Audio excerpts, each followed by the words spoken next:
What if I told you that a wildly popular K-drama is actually a hidden masterclass in business strategy and a totally disruptive social critique? Welcome to This Explainer. Today, we're unpacking Itaewon Class. This isn't just a show. It's something that completely transcended traditional television to become a massive cultural touchstone, and we're going to dig into exactly how it pulled that off. Let's set the stage right out of the gate with a high-stakes quote from the series that perfectly captures its entire vibe. Was that life? Well then, once more.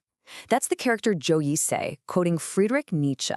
I mean, it's a pretty bold way to frame a television drama, right? But it hits the nail on the head. It perfectly summarizes the Nietzschean undercurrent running through the entire series. It's all about this relentless perseverance, refusing to stay down when life batters you, and the ultimate pursuit of self-determination in a world that is, frankly, fundamentally unfair. Here is our roadmap for today. We'll be looking at 1.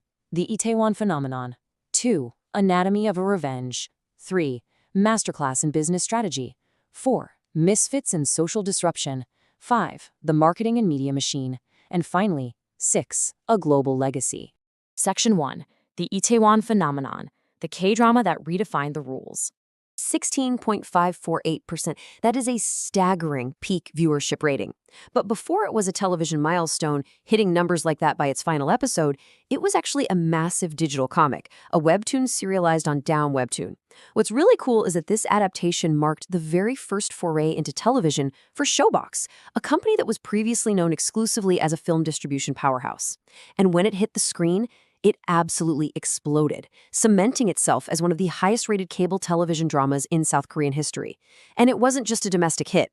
It dominated Google Trends as the most searched drama of the year in Korea and even landed on Time magazine's list of the top 10 Korean dramas to watch on Netflix globally. Moving on to Section 2, Anatomy of a Revenge, a 15-year master plan. Okay. To really understand our protagonist, Park Sae-royi, you have to wrap your head around his incredibly grinding patience. This is a guy fueling a long-term battle against a massive food conglomerate called the Junga Group. Let's trace his journey. In 2006, Sae-royi refuses to kneel to a bully, who happens to be the son of the Junga Group's CEO, and he gets expelled from high school for it. Soon after, his father is tragically killed in a hit-and-run by that exact same bully, and Sae-royi ends up serving 3 years in prison for retaliating. But notice his next move. Upon his release in 2009, he doesn't just run out seeking immediate revenge. Instead, he spends 7 grueling years doing deep-sea fishing. Why? Literally just to amass startup capital. It takes an entire decade from that inciting incident just to open his tiny pub Danbam in Itaewon in 2016.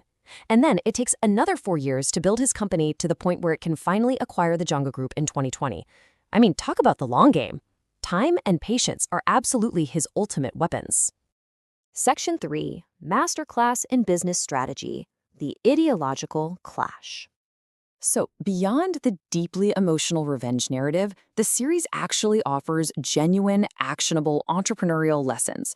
It does this by pitting 2 wildly different corporate models directly against each other.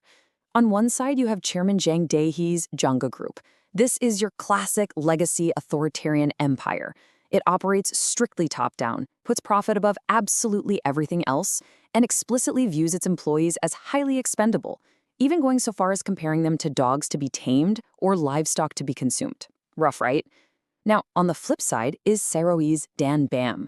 This is a modern, inclusive, human-centric startup.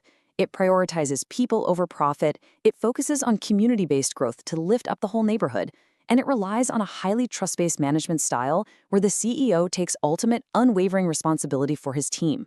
And what's fascinating is how this human-centric model translates into real-world scaling frameworks. You can actually map the classic 7 Ps of marketing right onto Danbam's strategy. For product, they relentlessly refine their food to beat massive franchise standards.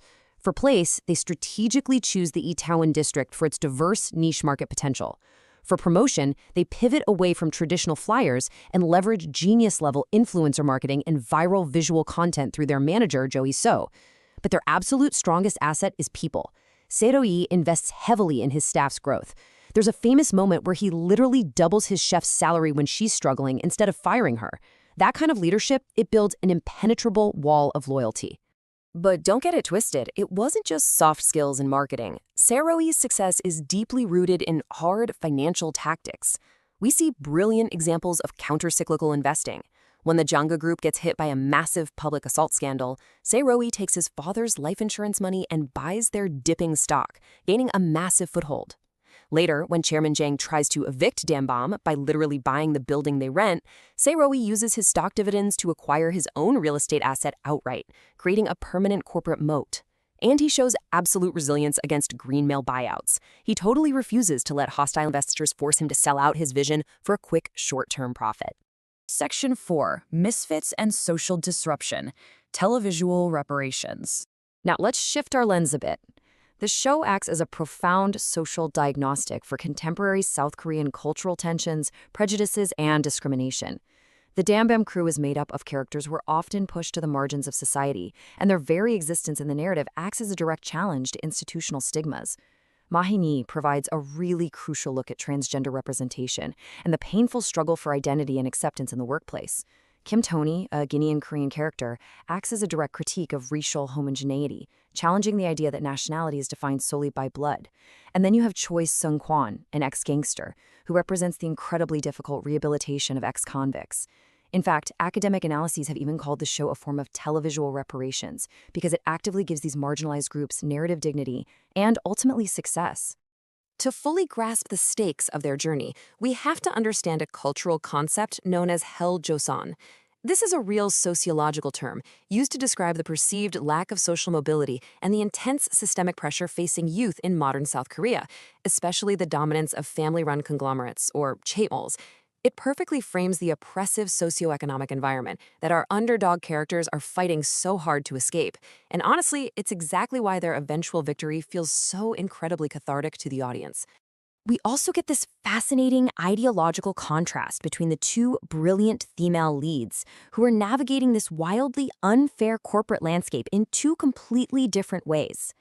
Oh Soo-ah grew up in an orphanage, and she learned to adapt to the corrupt Janga system out of pure self-preservation. It's a pragmatic, survivalist approach. Jo Yi-so, on the other hand, she absolutely refuses to adapt. Her model of survival is to stubbornly stand her ground and bend the world to her own will and logic. The show explores both of these models with incredible moral complexity, never really telling you which one is objectively right. Section 5. The Marketing and Media Machine. Integrating commerce and story. Behind the scenes, the show's commercial machinery is honestly just as brilliant as its script.